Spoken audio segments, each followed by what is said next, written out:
আপনার যত রক্ত দরকার আপনি নিয়ে নিন, কিন্তু রাজীব বাবু ছেলেটাকে আপনি বাঁচান।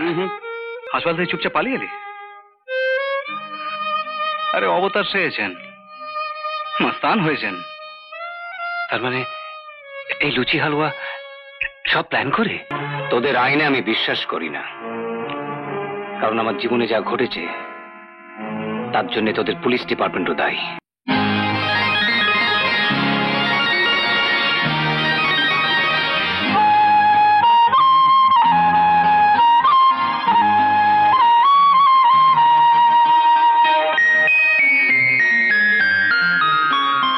সেই তাবিজ আমার মা, তারপরে রাজীব, রাজীব, নাড়ুগোপাল, নাড়ুগোপাল, নাড়ুগোপাল। তোমার যা যার ছেলের অ্যাক্সিডেন্ট হয়েছে তিনি, তার নাম কি? শ্রী রাজীব চৌধুরী, এ থানা নতুন বড়বাবু। কেন, কি ব্যাপার? ওনার ঠিকানা কি? ওনাকে কোথায় পাওয়া যাবে? উনি তো এখন বাড়িতে নেই, ছেলেকে নিয়ে হাসপাতালে গেছেন। Thank you sir. এখন আপনি বলছেন আরো রক্ত চাই, কিন্তু তার কোনো ব্যবস্থা হল না। Doctor, please do something. আপনার ছেলের যে ব্লাড গ্রুপ সেটা খুব রেয়ার, সহজে পাওয়াই যায় না। তার উপর আপনাদের স্বামী স্ত্রীর রক্তও তো মিলল না। ব্লাড ব্যাংক থেকে 1 বোতল রক্ত পাওয়া গেছে, ওরা চেষ্টা করছে আরো জোগাড় করার। আচ্ছা, রক্ত দেওয়ার ব্যবস্থা করুন। Just 1 bottle. ডাক্তারবাবু, ডাক্তারবাবুর জ্ঞান তো এখনো ফিরল না। অনেক রক্তপাত হয়েছে তো তাই, যতক্ষণ না জ্ঞান আসে আমাদের রক্ত দিয়ে যেতে হবে, কিন্তু আমাদের কাছে মাত্র 1 বোতল। ডাক্তারবাবু প্লিজ, ডাক্তারবাবু যেমন করেই হোক রক্তের ব্যবস্থা করুন। হ্যাঁ হ্যাঁ, আমি দেখছি, আমি চেষ্টা করছি। কি হবে বলো তো? শোনো শোনো, এত অধৈর্য হয় না। ডাক্তারবাবু দেখছেন, একটা কিছু ব্যবস্থা নিশ্চয়ই হবে। কিন্তু আমার ছেলেটা। স্যার, তুমি? নার্সকে আপনার ছেলের বিষয়ে জিজ্ঞেস করলাম, ও বললো ওর নাকি রক্ত লাগবে, আর রক্ত নাকি পাওয়া যাচ্ছে না।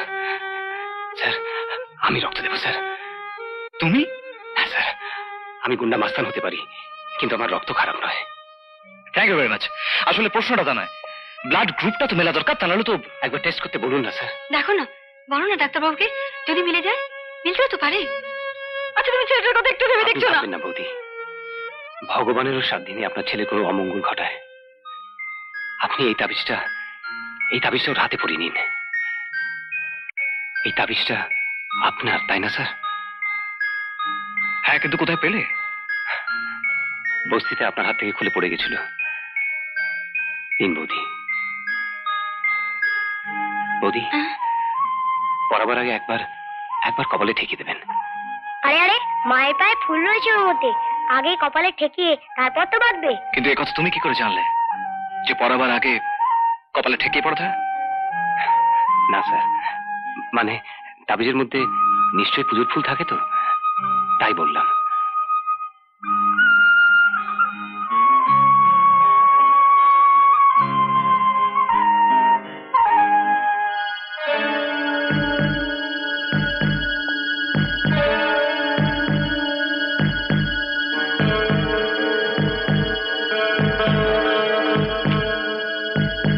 স্যার, ওই ভদ্রলোকের রক্ত আপনার ছেলের রক্তের সঙ্গে একদম মিলে গেছে। Is it?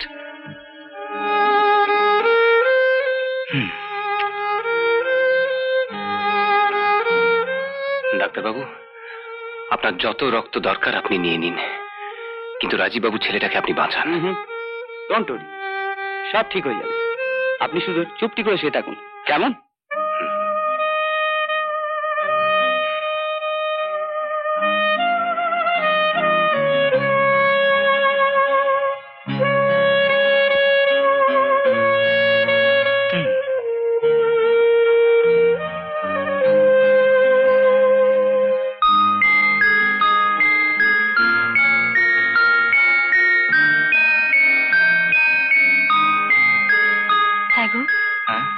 লোকটাকে বোধহয় কিছু টাকা দেওয়া দরকার, মনে হয় খুব গরিব, পয়সার জন্যই বোধহয় এত রক্ত দিল। আমি দেখছি। বাপি কেমন আছো সোনা?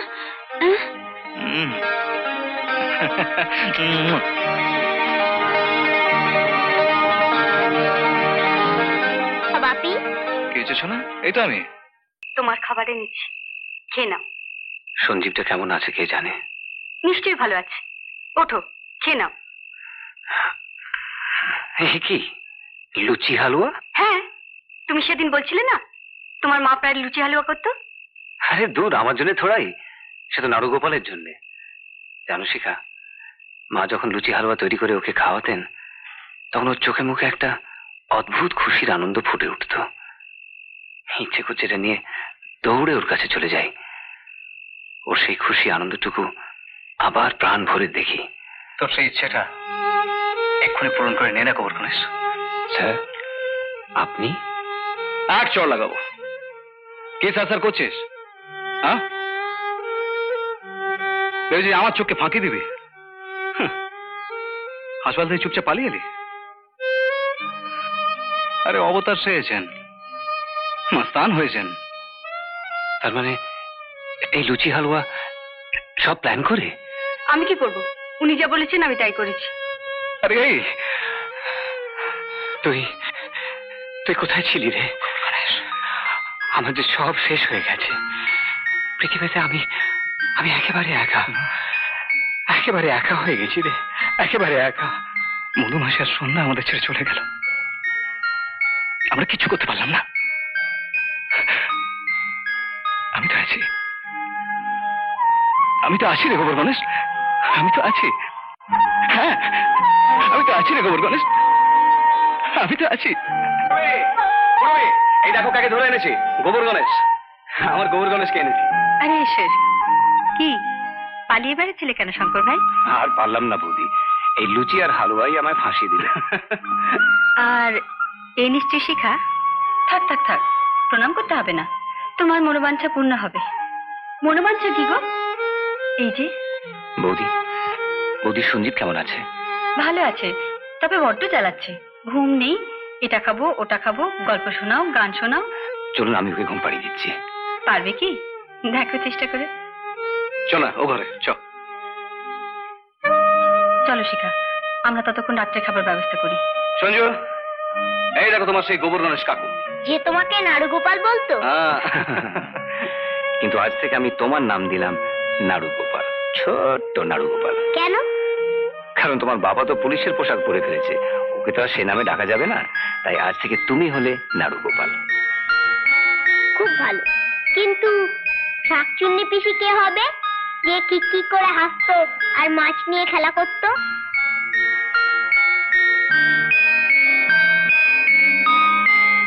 সঞ্জু, তুমি ঘুমোনি কেন এখনো? ঘুম আসছে না, একটা গান গাও না গোবর গণেশ কাকু, তাহলেই ঘুমিয়ে পড়বো। গান? কি গান? সেই গানটা যেটা তোমার মা গাইতো, এক যে ছিল দুয়োরানী। বাপি মাঝে মাঝে গায়, মাও গায়। গাও না গোবর গণেশ কাকু, গাও না সেই গানটা। হ্যাঁ, গাইছি। এবার তোমার বন্ধুকে একটু ঋণ শোধ করবার সুযোগ দাও। কাল থেকে তুমি এখানেই থাকবে, আমি ওই পাশের ঘরটা তোমার থাকার ব্যবস্থা করছি। না বৌদি, সেটা সম্ভব নয়। কেন সম্ভব নয়? কি তোর ওখানে টিকি বাঁধা ঝুনি? আসল কথা, ও শিখাকে ছেড়ে থাকতে পারবে না, তাই না? সে তো আমিও জানি, ও হয়ে যাবে।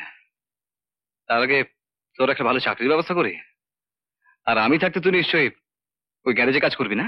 গ্যারেজে কাজ করি শুধু সময় কাটানোর জন্যে। যতদিন না আমি রতন ঘোষ আর মন্টু মিত্তিরকে খুঁজে পাচ্ছি, আমার শান্তি নেই। আর সেটা কোনো পুলিশ অফিসার বাড়ি থেকে সম্ভব নয়। ও ব্যাপারটা তোকে ভাবতে হবে না, ওদের আমি খুঁজে বার করবই। না, আমি ওদের নিজের হাতে মারবো। এ তুমি কি বলছো শঙ্কর ভাই? শঙ্কর, তোর দুঃখ তোর যন্ত্রণা আমি বুঝি। তোর মতো আমার বুকে আগুন জ্বলছে। আমিও প্রতিজ্ঞা করেছি, শাস্তি আমি ওদের দেবই, তবে সেটা আইনের সাহায্যে। তোদের আইনে আমি বিশ্বাস করি না, কারণ আমার জীবনে যা ঘটেছে তার জন্য তোদের পুলিশ ডিপার্টমেন্টও দায়ী। শঙ্কর, শঙ্কর, মানুষের 5টা আঙুল যেমন সমান হয় না, তেমনি দুনিয়ার সর্বত্র সব বিভাগে সৎ অসৎ দুরকম মানুষই আছে।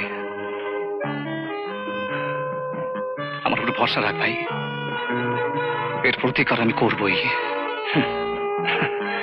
প্রতিকার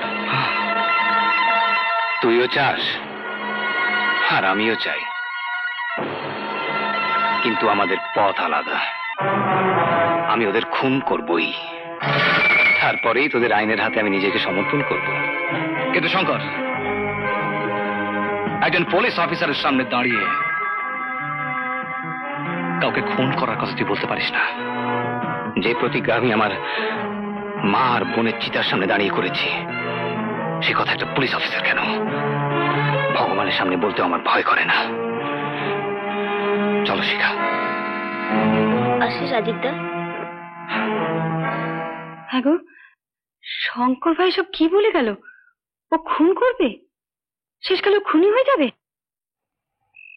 সারা রাস্তা একটা কথা বলবো বলবো ভাবছিলাম, কিন্তু রাজীবের বাড়িতে যা শুনলে সেই সম্বন্ধে জানতে চাও, তাই না? বলবো, সময় আসুক সব বলবো। আজকে বললে কি এমন মহাভারত অশুদ্ধ হয়ে যেত শুনি?